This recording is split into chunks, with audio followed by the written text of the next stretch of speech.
Everyone, welcome to my channel. In this video, we are going to solve 8 minus 8 bracket 8 minus 8. So can you spot the hidden math trap here? What people do, 8 minus 8 as 0 and 8 minus 8 as 0 and 0 times 0 as 0. What do you think? It's a correct or incorrect? Yes, it's incorrect. So what the trap here?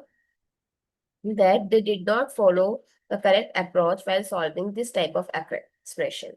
When in an expression you have given multiple operation like subtraction, then bracket, in bracket there is a subtraction, then always follow PEMDAS or BODMAS rule.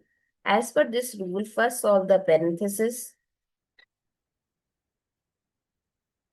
exponent if given, multiplication, division, both have same priority, similarly addition and subtraction. So first solve the parenthesis, 8 minus 8 is 0. And if there is no sign between a number and a bracket, put multiplication sign.